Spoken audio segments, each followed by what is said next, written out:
This is Sadi Phayet, and welcome to my channel. So, I'm coming on this morning to read a tiny short story I wrote yesterday or the day before. I can't remember which one, and I really love it. So, I wanted to share it with you guys on my channel, and I hope you like it. The title is Cozy Contentment Disturbed. So, here it goes. This small home is generally a cozy space, filled with comfortable nooks and corners in which to curl up and be. That's why I chose it. I can see my new kitten twins snuggled up in the sun on the soft, sand colored, cushioned window seat, contentedly purring a few hours away together. It was the together of their codes that brought the tears up, I expect. I wasn't feeling particularly emotional or lonely. I've enjoyed my solitude all my life. Quiet is the conduit through which all of my brilliance shines forth, bringing with it the monetary gain that allows me to live in such a warm, pristine, small, coveted place.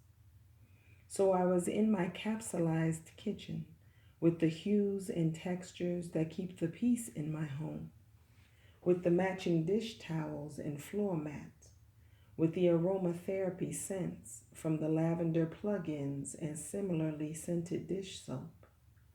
The window in front of the sink and the one next to the breakfast nook are where most of my daydreams take place. Only in this moment, I hadn't been dreaming. There had been no download of clarity to clear illusionary cobwebs from my sincerely seeking heart.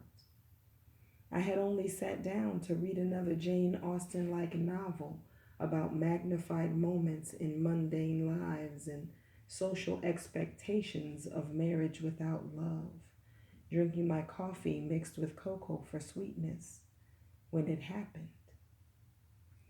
For some reason, I felt transported to an alternate universe of quiet, simple living, to another place that was the same place, only something in the space was different. The muted light was there, enveloping everything in a sort of hushed spirit of residential reverence. The sunlight from the windows, caressing colored curtains and gently pushing them about in a breeze, were unchanged. I was even there, in this other world, wearing my ruffled cotton nightgown and warm, fluffy slippers. I was still sitting at my gray, sanded, and finished, half-size farm table, still reading the beginning of my book, still sighing every so often, with deep contentment and serenity, looking out at the window to glance more of what is beautiful to my eyes, still drinking my cocoa coffee. Only someone else was there too, and he is also beautiful to my eyes. And it's not because he's the most handsome or the most distinguished or the greatest at everything, but the fact that he's there is evidence of his worth, since usually no one is allowed to be there. No one is ever there, not even temporarily.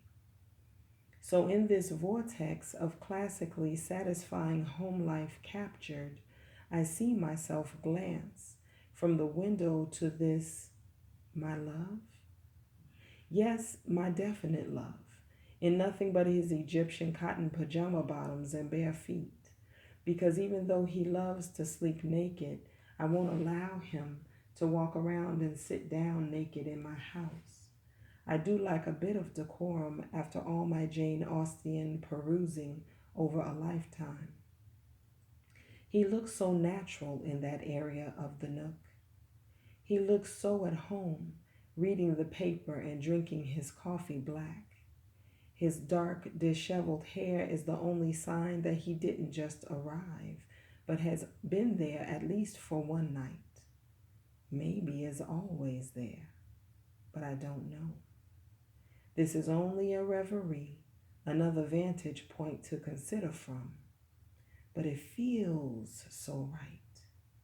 And it feels as if it's always been this way, with me there and he there and us, momentarily looking up at each other and leaning in for a kiss of remembrance. That's why tears welled up and fell down my smooth and shining cheeks. That's why the lump never left my throat for a while. Because when I looked up from my mug and my book a second time, nothing had changed. The light was still muted. The sun was warmly streaming in. The kittens were wrapped around each other in the living room window. And my love was not in my home, not in my life. His side of the bed had not been slept in.